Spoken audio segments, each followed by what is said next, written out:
ఎంతో దేవా గణపరతు నిన్నే జీవిత కాలం అంతా అని అందరం కలిసి పాడుకుందాం. చప్పట్లు కొడుతూ కలిసి పాడదాం. మరి ఆరాధనలో అందరూ కూడా పాల్గొందాం. స్తుతియంతు దేవా గణపరతు నిన్నే జీవిత కాలమంతా. స్తుతియంతు దేవా గణపరతు నిన్నే జీవిత కాలమంతా. జీవిత కాలమంతా మాటను చేసి మనిషిగా చేసి మరిచావని మహిమతో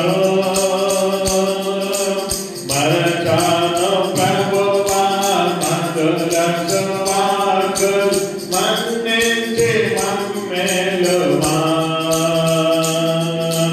మాటను తీసి మనిషిగా చేసి మరిచావని మహిమతో మరచాను ప్రభువా మధుర సువార్తలు మన్నించి మమ్మెలుమా.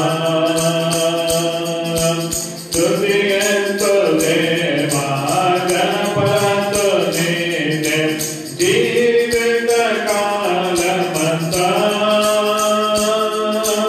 జీవిత కాలమంతా పాప భయముతో పలు బాధలతో పడియున్న నా కొరకు పుట్టావ ప్రభువా పశువుల పాకలు పాప విమోచనకై. పాప భయముతో పలు బాధలతో పడియున్న నా కొరకు పుట్టావ ప్రభువా పశువుల పాకలు పాప విమోచనకై. స్తుతియంతు దేవా గణపరతు నిన్నే జీవిత కాలమంతా. జీవిత కాలమంతా చేశావు మేలులు చూపావు ప్రేమను చిందించే రుధిరంబును. చనిపోయి తిరిగి చేరావు పరమున తిరిగి రానున్నావయ్యా. చేశావు మేలులు చూపావు ప్రేమను చిందించే రుధిరంబును. చనిపోయి తిరిగి చేరావు పరమున తిరిగి రానున్నావయ్యా. స్తుతియంతు దేవా నిన్నే జీవిత కాలమంతా. జీవిత కాలమంతా. హల్లెలూయా. గత కాలం అంతా కూడా దేవుడు మనందరినీ కాచి కాపాడినందుకు మరి ప్రభు వందనాలు చెల్లిస్తూ ఈ సమయంలో ఆ రీతిగానే అందరము కలిసి ఇంకొక పాట కలిసి పాడుకుందాం.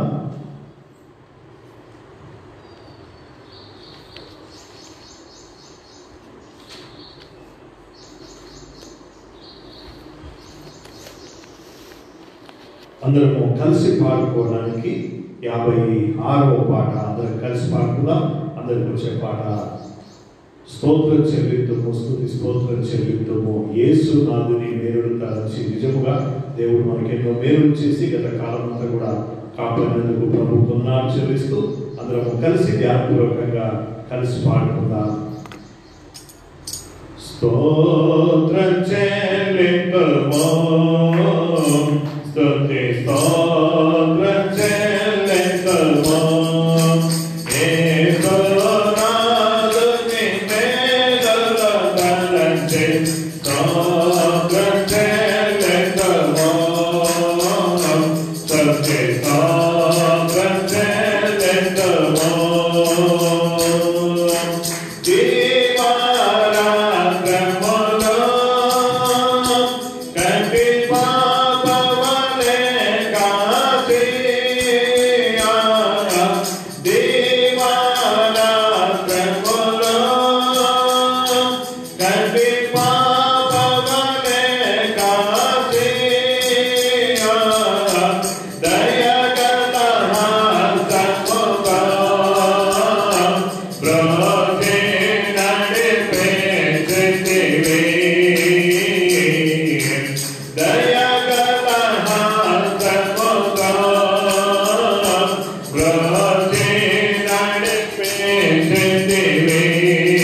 సమయంలో ఇంకొక పాట మనం అందరం కలిసి పాడుకుందాం.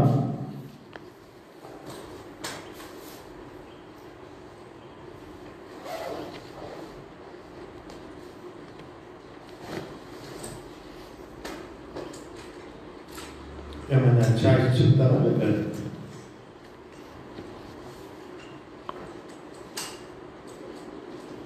సరే, 517వ పాట. ఎందుకో నన్ను ఇంతగా నీవు ప్రేమించితివో దేవా, అందుకో నా దీన స్తుతి పాత్ర. హల్లెలూయా యేసయ్యా. దేవుడు మనలను ప్రేమించి మన పాపమును బాపి మనలను కరుణించి కాపాడి మనకు మంచి ఆయుర్వేద్యములను దయచేసి మరి ఈ సమయంలో మనము ఆయన సన్నిధిలో చేరినందుకు మరి ఆయనకు మనం ఏమి ఇవ్వగలము? ఈ సమయంలో మన యొక్క దీన స్తుతి పాత్రను ఆయనకు సమర్పిస్తూ మనమందరం కూడా ధ్యానపూర్వకంగా అందరము కలిసి పాడుకుందాం. ఎందుకో నన్నింతగా నీవు ప్రేమించితివి ఓ దేవా, అందుకో నా దీన స్తుతి పాత్ర. హల్లెలూయా యేసయ్యా అని 517వ పాట.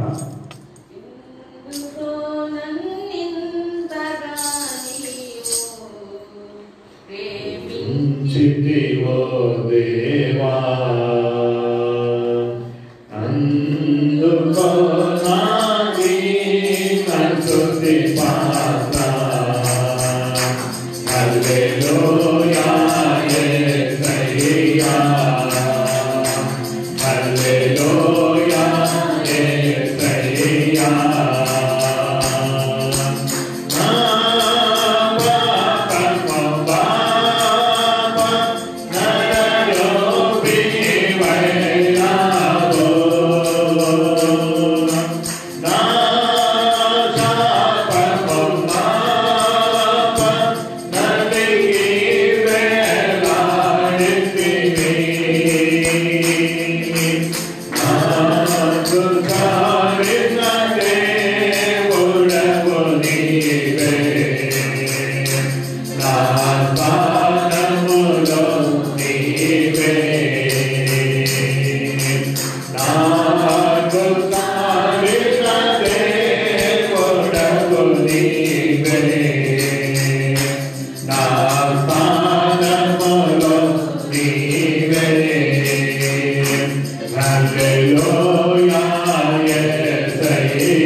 పాటలు బట్టి ప్రభువుకు మహిమ కలుగును గాక. ఈ సమయంలో మనమందరం కూడా లేచి నిలబడి మనము దేవుని యొక్క వాక్యాన్ని మనం చదువుకుందాం.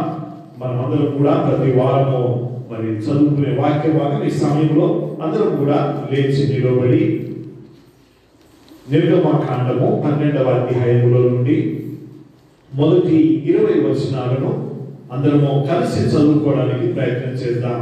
నిర్గమకాండము 12వ అధ్యాయము మొదటి నుండి 20 వచనాల వరకు అందరము కలిసి చదువుకుందాం. నిర్గమకాండము 12వ అధ్యాయము మొదటి నుండి 20వ వచనం వరకు అందరము కలిసి చదువుకుందాం. మొదటి వచనము, మోషే అహరోనులు ఐగుప్తు దేశంలో ఉండగా యెహోవా వారితో ఇలాగూ సెలవిచ్చెను, నెలలలో ఈ నెల మీకు మొదటిది, ఇది మీ సంవత్సరములకు మొదటి నెల. మీరు ఇశ్రాయేలీయుల సర్వ సమాజముతో ఈ నెల దశమి నాడు వారు తమ తమ కుటుంబముల లెక్క చొప్పున ఒక్కొక్కడు గొర్రె పిల్లనైనను మేక పిల్లనైనను, అనగా ప్రతి ఇంటికి ఒక గొర్రె పిల్లనైనను ఒక మేక పిల్లనైనను తీసుకొనవలెను. ఆ పిల్లను తినుటకు ఒక కుటుంబము చాలకపోయిన ఎడల వారును వాని పొరుగు వారును తమ లెక్క చొప్పున దాన్ని తీసుకొనవలెను. ఆ గొర్రె పిల్లను భుజించుటకు ప్రతి వాని భోజనము పరిమితిని బట్టి వారిని లెక్కింపవలెను. నిర్దోషమైన ఏడాది మగ పిల్లను తీసుకొనవలెను. గొర్రెలలో నుండి అయినను మేకలలో నుండి అయినను దానిని తీసుకొనవచ్చును. ఈ నెల 14వ దినము వరకు మీరు దానిని ఉంచుకొనవలెను. తరువాత ఇశ్రాయేలీయుల సమాజపు వారందరూ తమ తమ కూటములలో సాయంకాలమందు దాన్ని చంపి దాని రక్తము కొంచెము తీసి తాము దాన్ని తిని ఇండ్ల ద్వారబంధపు 2 నిలువు కమ్ముల మీదను పై కమ్ము మీదను చల్లి ఆ రాత్రియే వారు అగ్ని చేత కాల్చబడిన ఆ మాంసమును పొంగని రొట్టెలను తినవలెను. చేదు కూరలతో దాని తినవలెను. దాని తలను దాని కాళ్ళను దాని అంత్రములను అగ్నితో కాల్చి దాని తినవలెను. దానిలో ఉడకనదైనను నీళ్లతో వండబడినదైనను తినకూడదు. ఉదయకాలం వరకు దానిలో దేదియు మిగిలి ఉండకూడదు.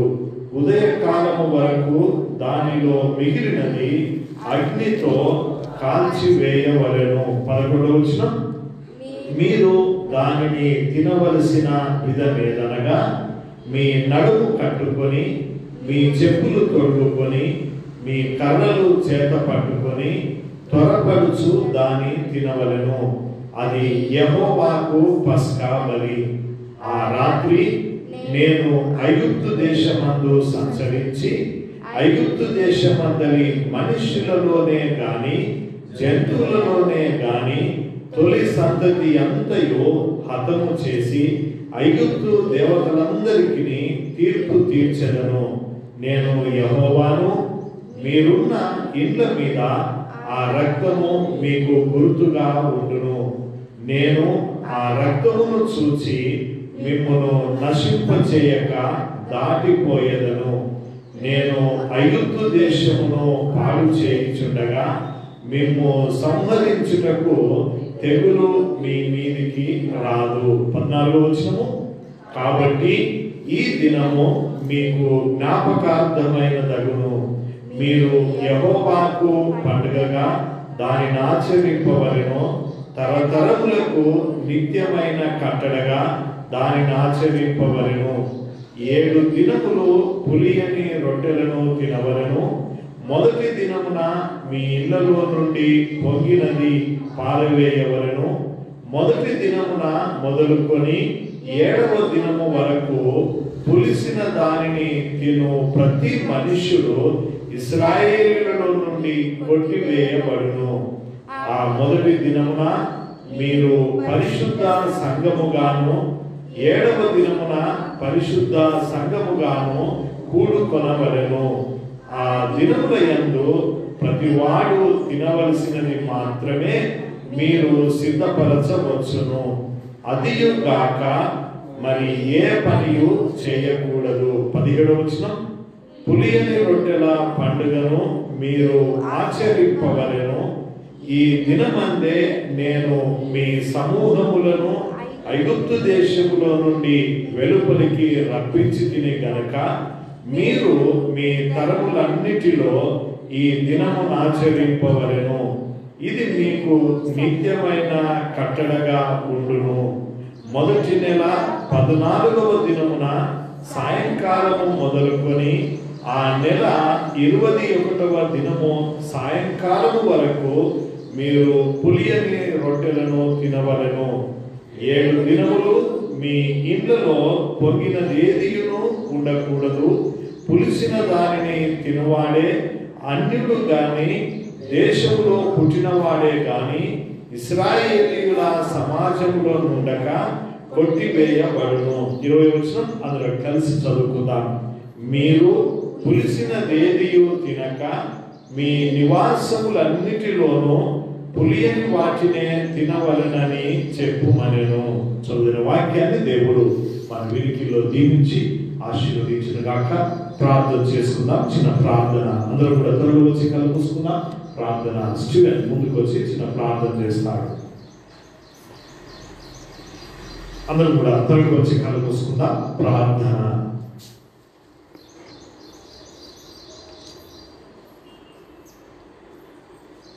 మహాగరుడైన దేవ, పరిశుద్ధమైన తండ్రి, నీకు స్తోత్రాలు చెల్లిస్తున్నాం ప్రభా.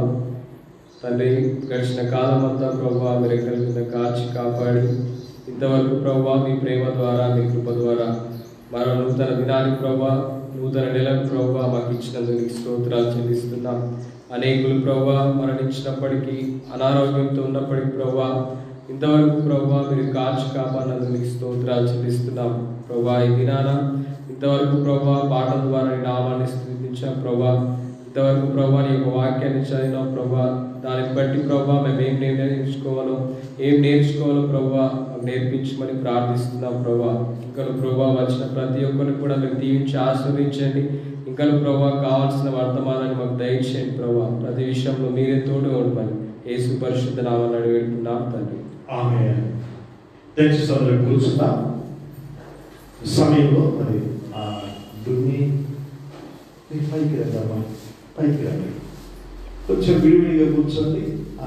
ప్రియాంక దేవుడి డ్రామా ఇంకెవరు పైకి మరి పైకి రామా కింద కూర్చో, పైన కూర్చో. కొంచెం విడివిడిగా కూర్చుందాం జాగ్రత్తగా. మనము ఇది మన ఆరోగ్యం కొరకు, మన భద్రత కొరకు మనము చేసుకునేది. ఇది మంచిది. మరి ఆ రీతిగా మనం ఉన్నప్పుడు మరి కొంత వరకు మనలను మనము కాపాడుకోగలుగుతాం. దేవుని దయ, దేవుని చిత్త ప్రకారంగా ఏది జరగాలన్నా కూడా తన సెలవు లేకుండా జరగదు. కానీ ఈ లోకానుసారంగా మనుషులముగా మానవులముగా మనము మన ప్రయత్నాలు మన జాగ్రత్త మనకు ఉండడము మంచిది. కాబట్టి ఆ రీతిగా మరి తగిన జాగ్రత్తలు తీసుకుంటూ మరి దేవుని కొరకు మనం నమ్మకంగా బ్రతకడం మంచిది. ఆ రీతిగా దేవుడు మనందరినీ దీవించడానికి ప్రార్థన చేద్దాం. మరి మీకు పంపిన మెసేజెస్ ఉన్నాయి కదా, జాగ్రత్తగా మరి వాటిని గమనించండి. మరి వాటి ప్రకారంగా మనం ఉన్నప్పుడు ఇంకొకరికి అవకాశం ఇవ్వకుండా ఉంటుంది. లేకపోతే ఎవరైనా బయట నుండి వచ్చి మీరు ఇలాగే చేస్తున్నారు, అలాగే చేస్తున్నారు, లేకపోతే ఆ నియమాలు నిబంధనలు పాటించడం లేదు అనే దానికంటే బదులుగా మనము తగిన జాగ్రత్తగా ఆ నియమాలు నిబంధనలు పాటించడము మంచిది. అది మనకు కూడా మంచిది. కాబట్టి ఆ రీతిగా మరి సాధ్యమైనంత వరకు జాగ్రత్తగా మరి మనము మన గృహాలకు చేరడానికి ప్రయత్నం చేద్దాం. మరి అతి త్వరలో దేవుని చిత్తమైతే ఇదంతా కూడా పోయి మన అందరం కలిసి ప్రభు కొరకు నమ్మకంగా బ్రతికే దినాలు రావాలని మనం ప్రార్థన చేద్దాం. అయితే మనము మందిరంలోకి వచ్చినప్పుడు మరి తీసుకునవలసిన జాగ్రత్తలు, మొదటిగా అక్కడ కొన్ని వాటర్ ఉన్నాయి, నీళ్లు ఉన్నాయి, అక్కడ సోప్ ఉంది, సబ్బు ఉంది. మీకు ఒకవేళ చక్కగా శుభ్రంగా కడుక్కోవచ్చు. ఆ తర్వాత మళ్ళీ వచ్చేటప్పుడు అక్కడ శానిటైజర్ ఉంది, అది కూడా చేతులకు బాగా రుద్దుకొని మరి లోపలికి వచ్చి కొంచెం విడివిడిగా కూర్చొని మరి ఆ రీతిగా ఉండడము అది మంచిది, మనందరికీ ప్రయోజనము. కాబట్టి ఆ రీతిగా మనల్ని మనము కాపాడుకోవడానికి ప్రయత్నం చేద్దాం. ఈ సమయంలో మరి మనము దేవుని యొక్క వాక్యంలోనికి వెళ్ళక ముందు ఒక చిన్న పాట అందరం కలిసి పాడుకుందాం. సరే, ఈ సమయంలో మరి మమ్మల్ని ఒక పాట పాడుతుంది. ఆ తర్వాత మనము అందరం కూడా దేవుని యొక్క వాక్యంలోనికి మనం ముందు సాగం. ఈ సమయంలో మరి చప్పట్లు కొడుతూ దేవుని సన్నిధిలో మనము మరి దేవునికి మహిమకరంగా అందరం కలిసి పాడడానికి ప్రయత్నం చేద్దాం.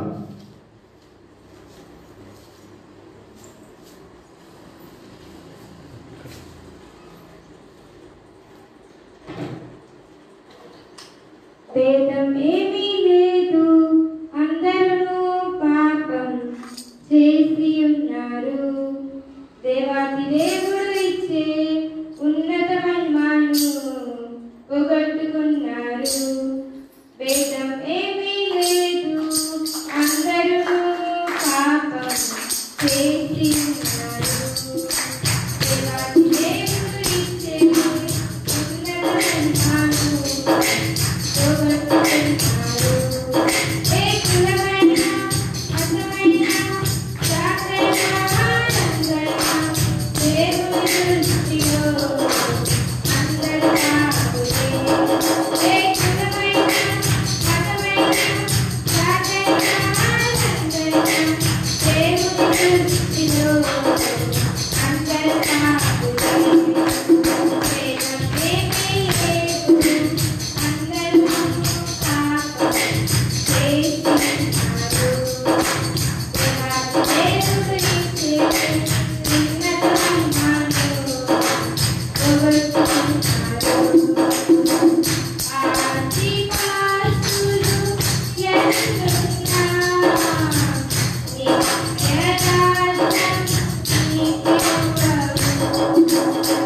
విచారణలు ఎన్నున్నా సంతోషాన్ని నీకివ్వవు. చమకిపోయే ఈ లోకము ఆశ్రయాన్ని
రాజుగా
సమయంలో మరి భేదం ఏమీ కూడా లేదు. మరి ఆ దేవాది దేవుడు ఇచ్చేటువంటి ఆ మహిమను మరి పోగొట్టుకున్నారు. ఆ మహిమను తిరిగి తెచ్చుకోవాలి అని అంటే మరి చేయవలసిందల్లా ఒకటే, ఆ దేవుని యొక్క రక్తములో కడగబడాలి. వారు ఎవరైనా సరే, మరి పెదవారైనా, ధనికులైనా, మరి దరిద్రులైనా, ఈ లోకంలో మరి ఉన్నవారైనా లేనివారైనా ఎవరైనా సరే, వారందరూ కూడా మరి దేవుడిచ్చే ఆ జీవితాన్ని తెలుసుకోవాలి అని అంటే ఆ యేసు ప్రభువును హృదయంలో చేర్చుకోవాలి. అదొకటే మార్గము. ఈ సమయంలో మరి ప్రపంచమంతా కూడా మరి మనము కూడా ఏ రీతిగానైతే మరి ఆ కరోనా వైరస్ నుండి తప్పించుకోవడానికి మన ప్రయత్నాలు మనము చేస్తున్నామో, ఈ ప్రయత్నాలన్నీ కూడా కేవలము ఈ వైరస్ నుండి తప్పించబడడానికే. కానీ ప్రాముఖ్యంగా దేవుని బిడ్డలముగా, మరి దేవుని కొరకు బ్రతికేవారుగా, మరి నీవు దేవుడిచ్చే మహిమను పొందుకోవాలి అని అంటే నీవేం చేయాలి? ఆ దేవుడిచ్చే మహిమను పొందుకోవాలి అని అంటే ఆ దేవాది దేవుణ్ణి నీ హృదయంలో చేర్చుకోవాలి. అది ప్రాముఖ్యమైనది. అందుకొరకనే గత 4-5 వారాలుగా మనము ఈ వైరస్ బారిన పడకుండా ఏ రీతిగా మనల్ని మనం కాపాడుకుంటున్నామో ఆ విషయాన్ని మనము ధ్యానం చేస్తా ఉన్నాం. నిజంగా మరి ఇంతకుముందు ఎలాగున్నామో కానీ ఇప్పుడైతే చాలా జాగ్రత్తగా మనము మరి ఉంటున్నాం. అది మంచిది. ఆ జాగ్రత్తనే ఆత్మీయ జీవితంలో కూడా ప్రాముఖ్యం. యేసు ప్రభువును నమ్మిన తర్వాత యేసు ప్రభు బిడ్డలుగా మనము ఇంకా జాగ్రత్తగా బ్రతకడం అనేది చాలా ప్రాముఖ్యం. కాబట్టి ఆ రీతిగా మరి బ్రతకడం కొరకు మనం ప్రార్థన చేయాలి. ఏ రీతిగానైతే మరి మనము ఈ కరోనా వైరస్ అంటకుండా, అది మన దరికి చేరకుండా, మనకు ఆ వ్యాధి సోకకుండా మనము జాగ్రత్తలు తీసుకుంటున్నామో, అలాగే ఆత్మీయమైన జీవితంలో కూడా మనము చాలా జాగ్రత్తలు తీసుకోవాలి. ఆ రీతిగా మనము జాగ్రత్తగా ఉన్నప్పుడే ఈ వైరస్ బారిన పడకుండా, అనారోగ్యం కలగకుండా మనము జాగ్రత్తగా ఉండగలం. ప్రాముఖ్యంగా మరి గత కొన్ని వారాల నుండి మనం ధ్యానం చేశాం. మరి ప్రాముఖ్యంగా ఏం చేయాలి? మొట్టమొదటిగా ఇప్పుడు ఎవరిని చూసినా ఏం కనబడుతుంది? మాస్క్ కనబడుతుంది. ఎవరిని చూసినా ముక్కును మూతిని మరి కప్పుకోవడము మంచిది. ఒకవేళ ఎదుటి వారు మరి ఎవరు ఎలాగున్నారో మనకు తెలియదు కాబట్టి ఆ ఎదుటి వారి నుండి మనకు ఆ వ్యాధి సోకకుండా మనము మన ముక్కును మన నోటిని కాపాడుకోవడం మంచిది. ఒకవేళ అజాగ్రత్తగా ఉంటే ఆ వైరస్ ఈ ముక్కు ద్వారా లేక నోటి ద్వారా లోపలికి ప్రవేశించి ఆ లోపల అనారోగ్యాన్ని కలుగజేస్తుంది. చాలా తక్కువ మందిని మనం చూస్తా ఉన్నాం ఈ రోజుల్లో. మరి కరోనా వైరస్ నుండి చనిపోయిన వారి పరిస్థితి ఎలా ఉంటుందంటే ఆ వ్యాధి ఊపిరితిత్తుల వరకు వెళ్ళి ఇక ఊపిరి ఆడకుండా చేసి ఆ వ్యాధి వారిని చంపివేస్తుంది. ఇది ఈ లోకంలో ఇప్పుడున్నటువంటి కరోనా వైరస్. దీనికంటే ప్రాముఖ్యమైంది ఇంకొక వైరస్ ఉంది. అదేదో తెలుసా? పాపరోగం. ఈ పాపరోగము ప్రతి మనిషికి ఉన్నది. అది కొరకనే దేవుని బిడ్డలముగా, ప్రాముఖ్యంగా యేసు ప్రభువును అంగీకరించిన వారముగా, దేవుని పిల్లలమని పిలువబడే మనము కూడా జాగ్రత్తగా ఉండాలి. మన ముఖానికి కూడా మాస్క్ వేసుకోవాలి. మన ఆత్మీయ జీవితంలో మనము మాస్క్ అనేది తప్పనిసరిగా ధరించాలి. అంటే మనకి ఇష్టం ఉన్నట్టుగా మనం మాట్లాడడం కాదు. ఏది న్యాయమైందో, ఏది సరి అయిందో, ఏది ప్రయోజనకరమైందో, ఏది మంచిదో దాన్ని మాత్రమే మనం మాట్లాడాలి. ఆత్మీయమైన జీవితంలో దేవుని బిడ్డలుగా చాలాసార్లు మన నోటికి ఎంతో వస్తుందో మాట్లాడుతూ ఉంటాం. అది సరైనది కాదు. అంటే ఈ వైరస్ ద్వారా మనం ఈ రీతిగా నేర్చుకోగలుగుతాం. రెండవది గమనించినట్లయితే మరి ఇంకొకటి కనబడుతుంది. మనం ఎవరిని చూసినా కూడా ఏం కనబడుతుంది? ఒకటి మాస్క్, ఇంకొకటి శానిటైజర్. ఏం చేయాలి? చేతులకు రుద్దుకోవాలి. అంటే ఆ చేతులు శుభ్రంగా కడుక్కోవాలి. మనం అక్కడ నీళ్లు పెట్టాం, సబ్బు పెట్టాం, శానిటైజర్ పెట్టాం. ఎందుకని? శుభ్రంగా కడుక్కోవాలి అని. ఒకవేళ నువ్వు శుభ్రంగా కడుక్కుంటే అప్పుడు ఆ వైరస్ మనకు అంటకుండా ఉంటుంది. అదే రీతిగా ఆత్మీయమైన జీవితంలో కూడా మనల్ని మనము జాగ్రత్తగా చూసుకుంటూ ఈ పాపరోగము మనకు అంటకుండా మనము జాగ్రత్త పడాలి. మనం లోకంలోనే ఉన్నాం, కానీ లోకం మనలో ఉండకూడదు. మనం లోకంలోనే ఉన్నాం, లోకస్తులతోనే ఉంటాం, లోకంలోనే బ్రతకాలి, లోకంలోనే ఉండాలి. కానీ ఆ లోకపు మాలిన్యము మనకు అంటకుండా మనము జాగ్రత్తగా ఉండాలి. అంటే ఏం చేయాలి? మనం కడుక్కోవాలి బాగా. దేనితోటి? సబ్బుతోట, లేకపోతే శానిటైజర్ బాగా రాసుకోవాలా? ఇది బయట చేతులు బాగానే శుభ్రంగా అవుతాయి, లేకపోతే సబ్బు పెట్టుకొని మనల్ని మనం శుభ్రం చేసుకోవాలి. కానీ ఆత్మీయమైన జీవితంలో ఆ శుభ్రత కావాలి అంటే ఏం చేయాలి? ఈ లోకంలో ప్రతి మనిషికి వైరస్ ఉన్నది, ప్రతి మనిషికి పాపములు. అందుకో ఇంతకుముందు పాట పాడినట్టుగా ఈ లోకములో మరి భేదమేమీ లేదు. వారు చిన్నవారా పెద్దవారా, ఎలాంటి వారు ఎదుటి వారు అనే భేదమేమీ లేదు. కానీ అందరికీ కూడా ఈ పాపరోగం ఉన్నది. ఈ పాపరోగం పోవాలి అని అంటే మందు కేవలము యేసు ప్రభు యొక్క రక్తం మాత్రమే. హల్లెలూయా! యేసు రక్తం మాత్రమే ప్రతి పాపము నుండి మనల్ని కడిగి పవిత్రపరిచేది. అందుకొరకనే మనల్ని మనము చాలా జాగ్రత్తగా కాపాడుకోవాలి, జాగ్రత్తగా మనము కడుక్కోవాలి. నిజంగా నీవు మరి ఎలాగున్నావు, నీ హృదయం ఎలాగుంది? పోయిన వారం కూడా మనం దేవుని యొక్క వాక్యాన్ని గమనించాం. నిజంగా మన హృదయము మోసకరమైనది, మన హృదయము ఘోరమైన వ్యాధి గలది అని పోయిన వారం మనం చదువుకున్నాం.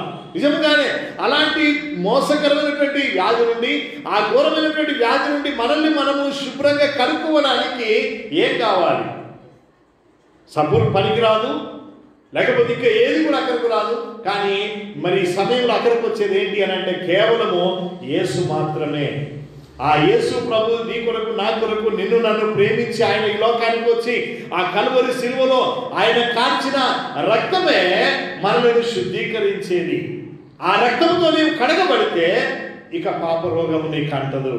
అది కొరకనే ఈ పాప రోగానికి మందు ఎక్కడంటే యేసు రక్తమే. ఈ సమయంలో కొన్ని నిమిషాలు మనం దేవుని యొక్క వాక్యాన్ని ధ్యానం చేసుకొని ప్రార్థన చేసుకుందాం. మనందరికీ బాగా తెలిసినట్టుగానే మరి ఈ సమయంలో హెబ్రీయులకు రాసిన పత్రికలో ఒక మాట చదువుకుందాం. హెబ్రీయులకు రాసిన పత్రిక 9వ అధ్యాయంలో ఒక మాట మనం చదువుకుందాం. మనందరికీ బాగా తెలిసిన వాక్య భాగమే. హెబ్రీయులకు రాసిన పత్రిక 9వ అధ్యాయము 22వ వచనాన్ని మనము చదువుకుందాం. 22వ వచనము. మరియు ధర్మశాస్త్ర ప్రకారము సమస్త వస్తువులను రక్తము చేత శుద్ధి చేయబడిననియు రక్తము చిందింపకుండా పాప క్షమాపణ కలుగదనియు సామాన్యముగా చెప్పవచ్చును. ఏంటట? మనకు మరి ఆ రక్తము చిందించకుండా పాప క్షమాపణ కలగదు. రక్తము చిందించకుండా పాప క్షమాపణ కలగదు. ఇంతకుముందు మనము దినపాఠంలో చదువుకున్నాం, నిర్గమకాండంలో మనం చదువుకున్నాం. వారు దేవునికి మరి బలి అర్పించేటప్పుడు ఆ మొదటి నెల మొదటి దినమున వారు కోడెను కానీ లేక పవిత్రమైన దానిలో ఒకటి వారు రక్తమును ఉడికించాలి, రక్తమును అర్పించాలి. ఆ రీతిగా దహన బలిని అర్పించాలి. కారణం ఏంటి అని అంటే రక్తము చిందించకుండా పాప క్షమాపణ కలగదు. పాత నిబంధనలోనైతే కోడెల యొక్క మేకల యొక్క రక్తము అవసరమై ఉండే. కానీ ఈ నూతన నిబంధనలో ఈ దినమున మనం ఇంకా కోడెల యొక్క మేకల యొక్క రక్తమును మనం అర్పించిన అవసరం లేదు. కారణం ఏంటి అని అంటే మరి ఎందుకొరకు అని అంటే ఆ క్రీస్తే మన కొరకు ఆయన ఈ లోకానికి వచ్చాడు. ఆయన మన కొరకు తన రక్తమును గార్చాడు. అందుకొరకనే 12వ వచనంలో మనం చదువుకున్నట్లయితే 9వ అధ్యాయం 12వ వచనము. మేకల యొక్కయు కోడెల యొక్కయు రక్తముతో కాక, గమనించండి, తన స్వరక్తముతో. ఎవరి రక్తమట? తన స్వరక్తం. అంటే యేసు ప్రభు నీ కొరకు కార్చిన ఆ రక్తముతో మాత్రమే మనకు పాప క్షమాపణ. అందుకొరకనే రక్తము చిందించకుండా పాప క్షమాపణ కలగదు. మరి ఏ రక్తము అని అంటే ఈ లోకంలో ఏ రక్తము కాదు, కానీ కేవలము యేసు రక్తం మాత్రమే.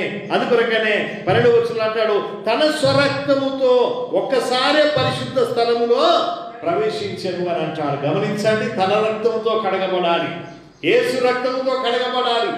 యేసు రక్తంతో కడగబడ్డ వారు మాత్రమే పరలోక రాజ్యంలో ప్రవేశించగలరు. యేసు రక్తంతో కడగబడ్డ వారు మాత్రమే పాప క్షమాపణ పొందగలరు. అందుకొరకనే నువ్వు ఎక్కడ తిరిగినా, ఎన్ని దిక్కులు తిరిగినా, ఎన్ని చేసినా, ఎన్ని మంచి కార్యాలు చేసినా, ఎన్ని పుణ్య కార్యాలు చేసినా, ఇంతకుముందు పాట పాడుకున్నట్టుగా నీకు పాప క్షమాపణ అనేది కలగదు. పాప క్షమాపణ కలిగేది ఒకే ఒక దగ్గర. అది ఎక్కడంటే యేసు రక్తంలో, తన స్వరక్తంలో మాత్రమే నీకు పాప క్షమాపణ. మరి పాప క్షమాపణ కావాలంటే ఏం చేయాలి? చాలా మంది అనుకుంటారు మేము గుడికి రావాలి అని. నువ్వు గుడికి రానక్కర్లే. నువ్వు గుడికి వస్తేనే పాప క్షమాపణ కలుగుతా అనేది తప్పు. కానీ నీవు ఉన్న చోటనే, నువ్వు ఎక్కడున్నప్పటికీ సరే, నీవు ఉన్న చోట నీ హృదయంలోనికి ఆ ప్రభువును చేర్చుకో. ఆ ప్రభువు నిన్ను కడిగేవాడు. ఆ ప్రభు నీ హృదయాన్ని చూసేవాడు. అందుకొరగానే నీవు ఆ యేసు ప్రభు యొక్క రక్తం ద్వారా కడగబడాలి అని అంటాడు. ఈ సమయంలో మరి నిజముగా ఆ యేసు ప్రభు యొక్క రక్తము మన ప్రతి పాపము నుండి మనలను పవిత్రపరిచేది. అందుకొరగానే ఈ సమయంలో ఇంకొక మాట కూడా మనం గమనించినట్లయితే ఆ రోమీయులకు రాసిన పత్రిక 5వ అధ్యాయంలో ఒక మాట మనం గమనిస్తాం. రోమీయులకు రాసిన పత్రిక 5వ అధ్యాయము 9వ వచనాన్ని మనం చదువుకున్నట్లయితే, కాబట్టి గమనించండి, ఆయన రక్తం వలన ఏమైతామంట? ఒకవేళ నువ్వు యేసు రక్తంతో కడగబడితే నువ్వు నీతిమంతుడుగా తీర్చబడతావు. మరి నువ్వు నీతిమంతుడువేనా? ఒక్కసారి మనం గమనించాలి. మనం ఒక్కసారి ఆలోచన చేయాలి. మనము నీతిమంతులుగా తీర్చబడాలి అని అంటే మనము యేసు రక్తములో కడగబడాలి. ఈ సమయంలో యేసు రక్తములో మనము కడగబడ్డామా? ఒకసారి మనల్ని మనం ఆలోచన చేసుకోవాలి. అందుకనే అక్కడ గమనించినట్లయితే అంటే అక్కడ మరి అయితే దేవుడు మన ఎడల ఆయన చేసిన కార్యము ఏంటి అని అంటే మరి ప్రాముఖ్యంగా మరి ఆ మనలను మన పాపముల కొరకు ఆయన మరి కల్వరి శిలువలో ఆ రక్తమును కార్చాడు. ఆ రక్తం ద్వారా మాత్రమే మనము నీతిమంతులుగా తీర్చబడతాం. అందుకొరకనే 9వ వచనం అంటాడు అక్కడ, కాబట్టి ఆయన రక్తము వలన అని అంటాడు. గమనించండి, ఈ రోజుల్లో శానిటైజర్ వచ్చింది, సబ్బులు అయితే మనందరికీ ఉన్నాయి. బాగా శుభ్రంగా రాసి కలుపుకుంటాం. ఎందుకంటే ఎలాంటి వ్యాధి ఉన్నా, ఎలాంటి వైరస్ ఉన్నా కూడా అది పోవాలి అని. అలాగే ఈ పాప రోగము కూడా, ఈ పాప జీవితం కూడా పోవాలి అని అంటే నువ్వు ఎన్ని సబ్బులు రాసినా, ఎన్ని శానిటైజర్ రాసినా లాభం లేదు. కానీ నీవు రాయవలసిందలో ఒకటే, నీవు కనుక్కోవలసిందలో ఒకటే, యేసు రక్తంలో కడగబడాలి. నీవు నీతిమంతుడుగా మార్చబడాలి అని అంటే యేసు రక్తం ద్వారా మాత్రమే. అది కొరగానే ఆ యేసు రక్తంలో మనం కడగబడ్డామా? ఈ రోజుల్లో బాగా గుర్తుకొచ్చేది ఇదే. ఎందుకంటే ఇంటి నుండి కొంచెం బయటికి వెళ్ళి వచ్చినా ఇంట్లో వాళ్ళు ఏమంటారు? మొట్టమొదటిగా నువ్వు నీ చేతులు కడుక్కోమనంటారు. చేతులు కడుక్కోమంటున్నావు, బాగానే ఉంది. కానీ ఈ లోకంలో మనం బ్రతుకుతూ ఉండగా నీవు నీ జీవితాన్ని కడుక్కున్నావా? యేసు రక్తంలో నీవు కడగబడ్డావా? ఒక్కసారైనా నీవు నీ కుటుంబంలో ఒక్కరితోనైనా చెప్పావా? బయటికి వెళ్ళి రాగానే చేతులు కడుక్కోమని బాగానే చెప్తాం, కానీ నీ జీవితాన్ని కడుక్కోమని చెప్తామా ఎప్పుడైనా?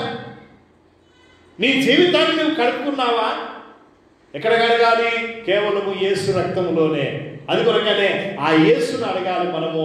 యేసయ్యా, ఇదో నా హృదయం అయ్యా, నా హృదయాన్ని కడుగు, నాలో ఉన్న పాపమును తీసివేయి, నాలో ఉన్న రోగమును తీసివేయమని ఆ యేసు రక్తం ద్వారా మనము కడగబడితే అప్పుడు ఆయన రక్తము మనలను నీతిమంతులుగా తీర్చబడుతుంది అని అంటారు. నీతిమంతులుగా తీర్చేది కేవలము యేసు రక్తమే. అది కొరకనే మనం బాగా కడగబడాలి. ఆ కడగబడ్డ జీవితము మనకు కావాలి. కడగబడ్డ జీవితం మనం ఉంటే మనము నీతిమంతులుగా తీర్చబడతాం ఈ లోకంలో. అందుకొరకైనా వాక్యం మనం గమనిస్తాం, నీతిమంతుడు లేడు, ఒక్కడు లేడు అని అంటాడు. అందరూ కూడా మరి అనీతిమంతులుగానే ఉన్నారు. కానీ ఈ సమయంలో ఆ దేవాది దేవుడు నిన్ను ప్రేమించి నీ కొరకై ఈ లోకానికి వచ్చాడు. ఆయన నిన్ను ప్రేమించి తన రక్తమును కార్చాడు. ఆయన రక్తంలో ఎవరైతే కడగబడతారో వారిని దేవుడు నీతిమంతులుగా తీర్చేవాడుగా ఉన్నాడు. ఈ సమయంలో నీవు ఆయన రక్తంలో కడగబడ్డావా? ఆయన రక్తంలో కడగబడ్డ వారముగా మనము ఆయన బలలో మనం పాలు పొందుతాం. ఆయన రక్తంలో కడగబడ్డ వారముగా మనల్ని మనము జ్ఞాపకం చేసుకుంటాం. మనము దినమంతా కూడా మన పరిస్థితులు మన పనుల నుండి బయటికి వెళ్ళి వచ్చిన తర్వాత రాత్రి నువ్వు పడుకునే ముందు ఒక్కసారి నిన్ను నీవు కడుక్కుంటావా? నీ హృదయాన్ని నీవు ఆలోచన చేస్తావా? దేవా, ఈ దినమంతా నేను బయట తిరిగాను, ఈ దినమంతా నేను లోకంలో ఉన్నాను, తిరిగి నేను నీ దగ్గరికి వస్తున్నాను, నన్ను కడుగు, నాలో ఉన్న మలినాన్ని తీసివేయమని నీవు యేసు రక్తంలో కడగబడ్డావా? అది కొరకనే మన కుటుంబంలో, మన జీవితంలో, వ్యక్తిగత బ్రతుకులో ప్రతి దినం కూడా మనము యేసు రక్తంలో కడగబడితేనే మనము శుద్ధులముగా అవుతాం. హల్లెలూయా! నిజంగా ఎంతమంది యేసు రక్తంలో కడగబడుతున్నారు? యేసు రక్తంలో కడగబడితే మనము నీతిమంతులుగా మార్చబడతాము. రెండవదిగా ఇంకొక మాట కూడా మనం గమనించినట్లయితే చూడండి, ఎఫెసీయులకు రాసిన పత్రిక 1వ అధ్యాయంలో అక్కడ కూడా అపోస్తలుడైన పౌలు ఒక మాట అంటాడు. ఎఫెసీయులకు రాసిన పత్రిక 1వ అధ్యాయము 1వ అధ్యాయంలో 7వ వచనాన్ని మనం చదువుకుందాం. అక్కడ కూడా ఒక మాట అంటాడు, దేవుని కృప మహదైశ్వర్యమును బట్టి ఆ ప్రియుని యందు, గమనించండి, ఆయన రక్తము వలన మనకు, గమనించండి ఏంటంటే ఆయన రక్తము వలన మనకు పాపక్షమాపణ, ఆయన రక్తం వలన మనము నీతిమంతులుగా మార్చబడతాము, ఆయన రక్తము వలన మనకు విమోచన. గమనించండి, నిజంగా యేసు రక్తములో మనం కడగబడితే మనకు ఎంత మేలో. ఈ లోకంలో ఇప్పుడున్నటువంటి పరిస్థితుల్లో శానిటైజర్ రాసుకుంటే లేకపోతే సబ్బుతో మనం కడుక్కుంటే ఎంత బాగుంటుందో ఆ రీతిగానే యేసు రక్తంలో మనం కడగబడితే ఎన్ని మేలులో తెలుసా? అది కొరకనే యేసు రక్తంలో మనం కడగబడాలి. యేసు రక్తంలో మనం కడగబడితేనే మన జీవితం బాగుంటుంది. ఈ లోకంలో ఈ కరోనా వైరస్ అంటకుండా మనము మరి జాగ్రత్తలు తీసుకుంటున్నాం, కానీ అసలైన పాపరోగం అంటకుండా నీవేం జాగ్రత్తలు తీసుకుంటున్నావు? గమనించండి, యేసు రక్తంలో కడగబడితే మనము మరి విమోచింపబడతాము అని అంటాడు ఇక్కడ.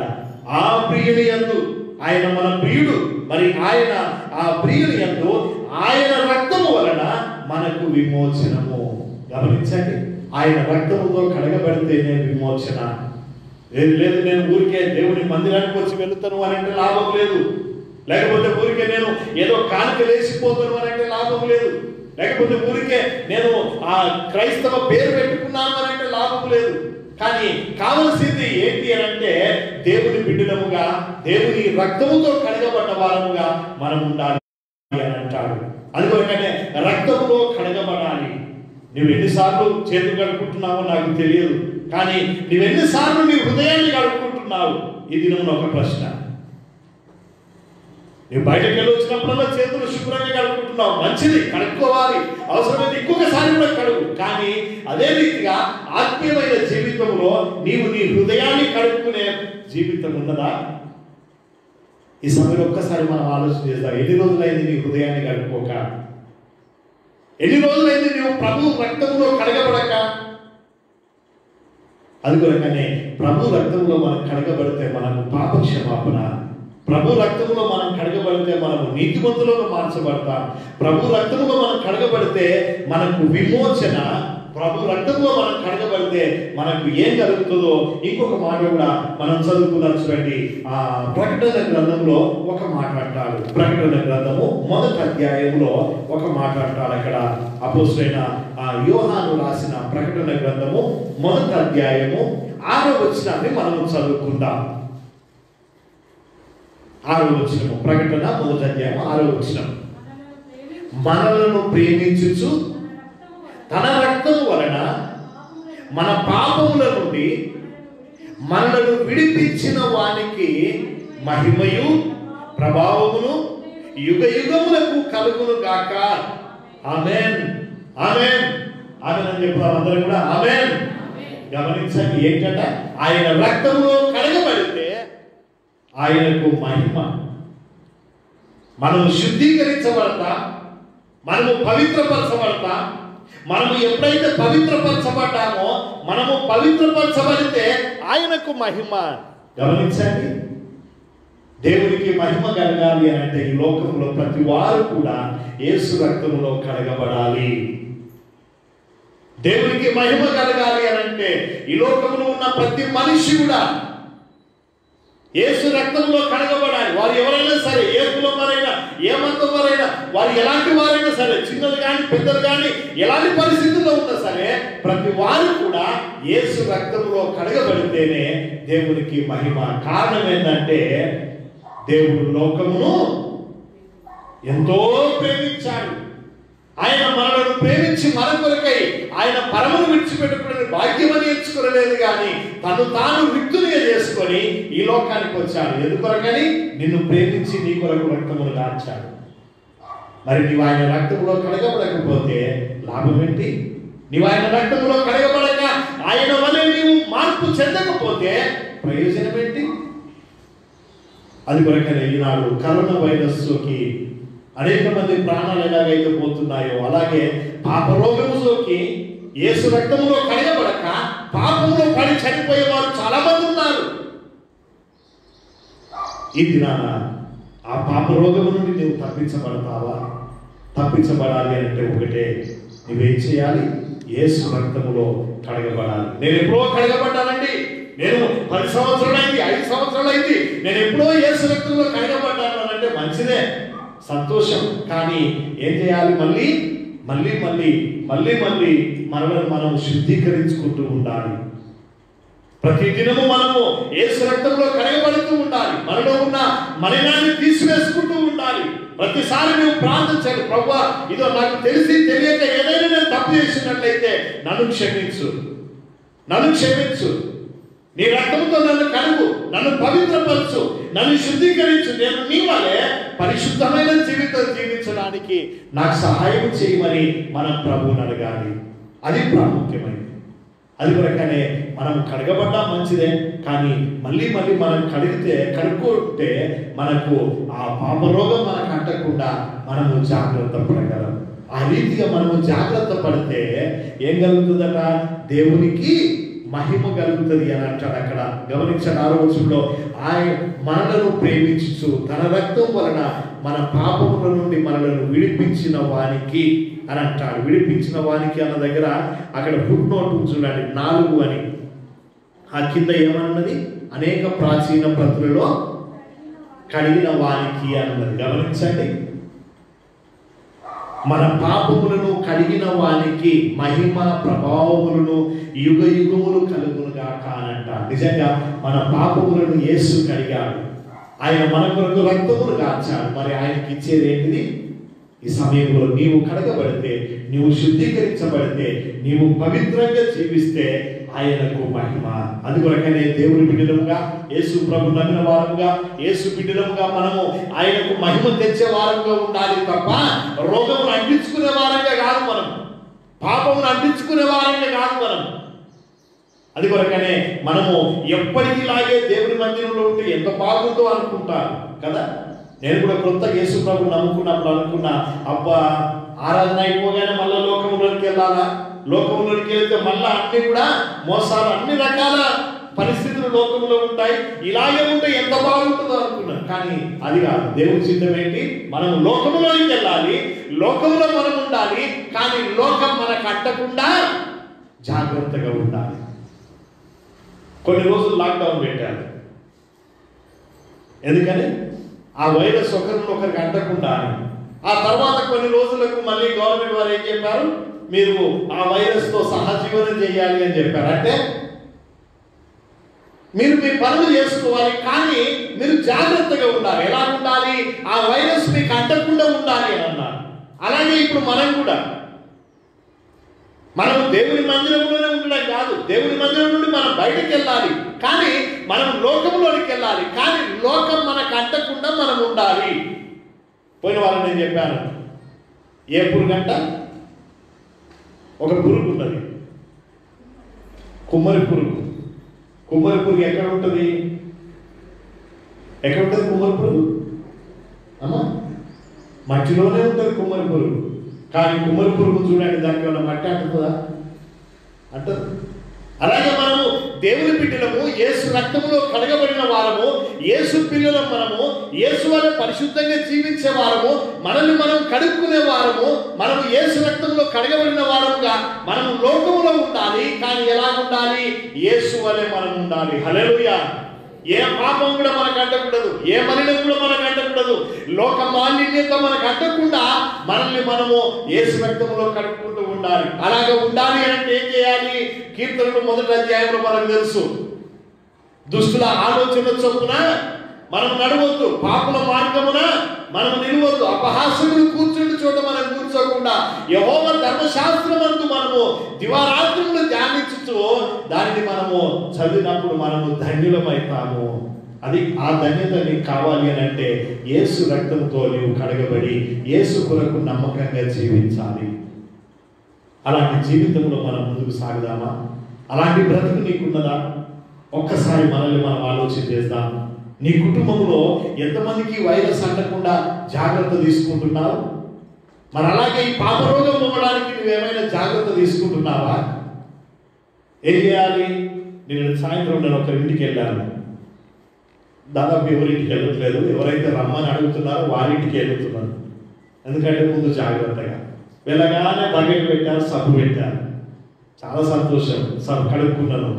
కడుక్కొని ఇంట్లోకి వెళ్ళిన తర్వాత ఇంట్లో కూర్చొని ఇంకా మాట్లాడి మళ్ళీ బయటకు వచ్చాను. అంటే ఏంటి? మన జాగ్రత్త. మనకు ఇంటిలోనికి రాగానే కడుక్కోమని నీళ్ళు ఇచ్చారు, నిన్ను నీవు శుభ్రం చేసుకోమని. అంటే అలాగా మరి మనము మన ఇంట్లో ఉన్న వారికి ఎంతమందిని శుభ్రపరుస్తున్నాం? ఆత్మీయమైన జీవితంలో ఎంతమంది యేసు రక్తంలో కడగబడ్డారు? వారి కొరకు నువ్వేం చేస్తున్నావు? వారి కొరకు నువ్వు ప్రతిదినం ప్రార్థన చేయాలి. ఈ లోకంలో ఇంకా ఎంతమంది పాప జీవితంలో ఉన్నారు? ఎంతమంది అయితే ప్రభు దగ్గరికి రాకుండా ఆ పాపంలో కొట్టుమిట్టాడుతున్నారు, పాప జీవితంలో ఉండి మరణిస్తున్న వారి కొరకు మనం ప్రార్థన చేయాలి. వారిని ప్రభు రక్తంలో కడుపునేటట్టుగా మనం చేయాలి. అది కొరకనే నీవు నీ ఇంటిలో ప్రతిదినము నీ ఇంటి వారందరూ కూడా యేసు రక్తంలో కడగబడ్డారా? ఒకవేళ లేకపోతే వారి కొరకు నువ్వు ప్రార్థన చేయి. వారి కొరకు నువ్వు దేవుని వాక్యాన్ని వినిపించు. వారి కొరకు నువ్వు మోకరించు, కన్నీరు దాచు. ఎవరైనా మనకు తెలిసిన వారు కరోనా వైరస్ వచ్చి వారు ఆ ప్రాణాపాయంలో ఉంటే మనం ఏం చేస్తాం? మనకు తెలిసిన వారందరికీ చెప్తాం, అరే పలాని వారికి ఈ వ్యాధి వచ్చింది, వారి కొరకు ప్రార్థన చేయండి అని చెప్తాం. మరి పాపరోగంలో ఉంటే నువ్వు ఎంతమందికి చెప్తున్నావు? గమనించండి. ఇది నన్ను ఒక్కసారి మనల్ని మనం పరీక్షించుకుంటూ, మన జీవితాన్ని మనం పరీక్షించుకుంటూ మనము ప్రభు సన్నిధిలో ముందుకు సాగాలి. ఆ రీతిగా ఈ లోకంలో మన చేతులు శుభ్రం కడుక్కోవడమే కాదు, కానీ మన హృదయాన్ని కూడా శుద్ధి చేసుకోవాలి. అది కొరకనే మత్తయి సువార్తలో పోయిన వారు మనం చదువుకున్న హృదయ శుద్ధి గల వారు ధన్యులు అని అంటాడు. గమనించండి, ధన్యత నీకున్నదా? ఈ ధన్యత ఉన్నవారే గొప్పవారు అని అంటాడు. ఎవరి హృదయం అయితే శుద్ధిగా ఉన్నదో, ఎవరి హృదయం అయితే యేసు రక్తంతో కడగబడ్డదో వారు మాత్రమే ధన్యులుగా ఉన్నారు. ఈ దినాన ఆ ధన్యతను మనం పొందుకుందామా? ఆ ధన్యత లేని వారు ఎంతమంది ఉన్నారు మీ ఇంటిలో? ఒక్కసారి నువ్వు ఆలోచించి ఆ ధన్యత వారికి రావడానికి నీవు మోకరించి ప్రార్థించు. వారి కొరకు నీవు మొదలుపెట్టు. దేవుడు దేవా, ఇదో పలాని వారి కొరకు ప్రార్థిస్తున్నా, పలాని వారిని నేను జ్ఞాపకం చేసుకో, వారికి ఈ ధన్యతని ఇవ్వని, వారిని నీ రక్తంతో కడుగు ప్రభు అని వారి కొరకు నువ్వు ప్రార్థన చేయి. దేవుడు నీ ప్రార్థన వింటాడు, నీకు సహాయం చేస్తాడు. ఆ రీతిగా ఈ సమయంలో ఒకసారి మనల్ని మనము జ్ఞాపకం చేసుకుందాం. ఆఖరిగా మరి మనం ముగించుకునే ముందు ఒక మాట చదువుకొని మనం ముగించుకుందాం. మొదటి పేతురు రాసిన పత్రిక 2వ అధ్యాయంలో ఒక మాట మనం చదువుకుందాం. మొదటి పేతురు రాసిన పత్రిక 2వ అధ్యాయము 4వ వచనాన్ని మనం చదువుకుందాం. మనుషుల చేత మొదటి పేతురు పత్రిక 2వ అధ్యాయం 4వ వచనం.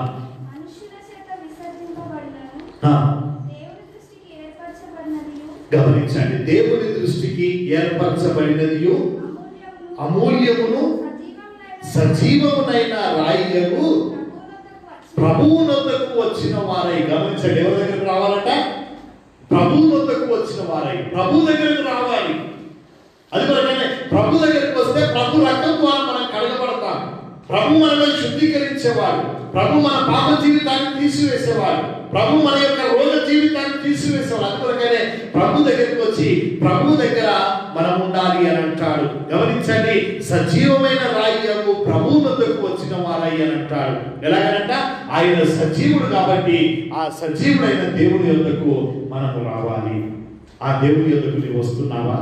ఈ లోకంలో మనం ఎక్కడెక్కడో తిరుగుతాం, ఎన్నెన్నో చేస్తాం, కానీ నీవు ప్రభు దగ్గరికి రావడం నేర్చుకోవాలి. ప్రతి దినము ఉదయకాలం నువ్వు ప్రభు దగ్గరికి రావడం నేర్చుకో, రాత్రి నువ్వు ప్రభు దగ్గరికి రావడం నేర్చుకో, ప్రభు దగ్గర నువ్వు ఉండడం నేర్చుకో, ప్రభు యొక్క రక్తంలో నీవు కడగబడడం నేర్చుకో. అప్పుడు నీ జీవితంలో నీకు నెమ్మది, శాంతి, సమాధానం, సంతోషం. అలాంటి జీవితం నీకు కావాలా? అయితే నీవు ప్రభు దగ్గరికి రా. ఆ ప్రభు నీకు సహాయం చేసేవాడు, ప్రభు నిన్ను ఆశీర్వదించేవాడు, ప్రభు నీకు కృప చూపేవాడు. కాబట్టి ఆ రీతిగా మరి ప్రభు దగ్గరికి మనం వచ్చినప్పుడు ఆయన మనకి ఏం చేస్తాడట? 5వ వచనంలో మనం గమనించినట్లయితే, సజీవమైన రాయి గారు ప్రభు వద్దకు వచ్చిన వారై యేసుక్రీస్తు ద్వారా దేవునికి అనుకూలములకు ఆత్మ సంబంధమైన బలులు అర్పించుటకు పరిశుద్ధ యాజకులుగా ఉండున్నట్లు మీరును సజీవమైన రాళ్ళ వలె నుండి ఆత్మ సంబంధమైన మందిరముగా కట్టబడుతున్నారు. గమనించండి, ఏ మందిరం అట? ఆత్మ సంబంధమైన మందిరం. చాలా మంది అనుకున్నారు మందిరాలు మూతపడ్డాయి, మందిరము లేదిక, అయ్యో చర్చి లేదిక అని అనుకున్నారు. కానీ అది కాదు. ఇది బాహ్యంగా కనబడే చర్చే, కానీ ఆత్మీయంగా మన యొక్క హృదయాలు దేవుడి మందిరాలు. ఈ మందిరములో దేవుడున్నాడా? నీ హృదయంలో దేవుడున్నాడా? ఒక్కసారి నీవు ఆలోచన చేసుకో. ఇక్కడికి వస్తే ఏంటంటే అందరం కలిసి రీతిగా ప్రభు వాక్యాలు వింటాం, అందరము కలిసి ప్రభుని ఆరాధిస్తాం. కానీ మన దేవుడు వ్యక్తిగతంగా మన హృదయాలలో ఉండే దేవుడు. మన హృదయాలే ఆయన మందిరాలుగా ఉన్నాయి, సజీవమైన మందిరముగా మనమున్నాం. అందుకొరకనే మీరు సజీవమైన రాళ్ళ వలె ఆత్మ సంబంధమైన మందిరముగా కట్టబడుతున్నారు. గమనించండి, ఈ ఆత్మ సంబంధమైన మందిరంలో మనం ఎలాగున్నాం? ఆత్మ సంబంధమైన మందిరంలో మనము కడగబడ్డామా? ఆత్మ సంబంధమైన మందిరంలో మనము శుభ్రంగా ఉన్నామా? ఈ ఆత్మ సంబంధమైన మందిరము ఎలాగున్నది మనల్ని మనం ఆలోచన చేసుకోవాలి. కొంచెం అనాలోచితంగా ఉన్నా, కొంచెం అజాగ్రత్తగా ఉన్నా ఈ రోజుల్లో వ్యాపించేది ఏంటిది? ఆ వైరస్ కదా. అది కొరకనే సాధ్యమైనంత వరకు నిన్ను నీవు కాపాడుకుంటూ బయట తిరిగి లోపలికి రావాలి కదా. అలాగే ఆత్మీయమైన జీవితంలో కూడా నిన్ను నీవు కాపాడుకుంటూ బయట తిరుగుతూ ప్రభు దగ్గరికి రావాలి. ప్రభు దగ్గరికి వచ్చి ప్రభు దగ్గర యోగ్యముగా, సజీవముగా నీవు ప్రభు దగ్గర ఉండాలి. అది ప్రాముఖ్యమైనది. అది కొరకనే ప్రభు దగ్గరికి వచ్చినప్పుడు మన మందిరాలు ఎలాగున్నాయి? కొంతమంది అనాలోచితంగా ఎలా పడితే అలాగే వస్తూ ఉంటారు ప్రభు దగ్గరికి. కానీ అది కాదు. ప్రభు దగ్గరికి వచ్చినప్పుడు మనము మరి ఆత్మీయమైన జీవితంలో మనల్ని మనము కడుగుకుంటూ శుభ్రంగా దేవుని కొరకు మనల్ని మనము జీవించే విధంగా మనం ఉండాలి అని అంటాడు. అందుకొరకని ఈ సమయంలో మనం ఏ రీతిగా ఉన్నాం ఒక్కసారి మనల్ని మనం ఆలోచన చేస్తూ ఈ దినమున మరి మన జీవితాన్ని ప్రభు కనిపిస్తాం. ప్రభు సన్నిధిలో నీవు ప్రభు కొరకు బ్రతుకుతూ ఉన్నప్పుడు నీ హృదయం కడగబడ్డదా? నీ జీవితం కడగబడ్డదా? అలా లేకపోతే ఒక్కసారి మన హృదయాన్ని మనం కడుక్కుంటూ ప్రభు కొరకు మనము సిద్ధంగా ఉందామా? అలాంటి జీవితాన్ని ప్రభు మనకు దయచేయలాగున మనం ప్రార్థన చేద్దాం. ఆ రీతిగా ఏ రీతిగానైతే మనం ప్రతిదినం ఈ మాటలు గుర్తుకు రావాలి. మనం చేతులు కడుక్కుంటున్నప్పుడల్లా మనకు గుర్తుకు రావాలి. ఏమని? నేను చేతులైతే బాగానే కడుక్కుంటున్నా, కానీ ఏం కడగాలి చెప్పండి? ఏం కడగబడాలి? హృదయం కూడా కడగబడాలి. మరి హృదయం కడగబడుతుందా? ఇంట్లో నలుగురు ఒకరు వచ్చి ఆ చేతులు కడుక్కుంటుంటే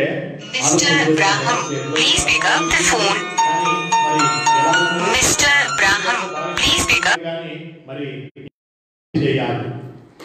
అందుకొరగానే మన హృదయం మనం కడుక్కుంటూ ప్రభు కొరకు మనం బ్రతకాలి. హృదయం మనం కడుక్కుంటూ ప్రభు కొరకు మనం జీవించాలి నమ్మకంగా. మరి ఎలాంటి పాపరోగం మనకు అంటకుండా మనల్ని మనము జాగ్రత్తగా ప్రభు కొరకు బ్రతికే విధంగా మనం ఉండడానికి ప్రార్థన చేద్దాం. అలాంటి జీవితాన్ని దేవుడు మనకు దయచేయాలని ప్రార్థన చేద్దాం. ప్రభు ఇచ్చిన మాటలు దీవించును గాక. అందరూ కూడా తరలు వచ్చి కళ్ళు మూసుకొని ప్రార్థన చేసుకుందాం. తరలు వచ్చి కళ్ళు మూసుకొని ప్రార్థన చేసుకుందాం. ఒక్కసారి నీవు ఉన్న స్థలంలోనే ప్రభుని అడగగలవా? ఈ సమయంలో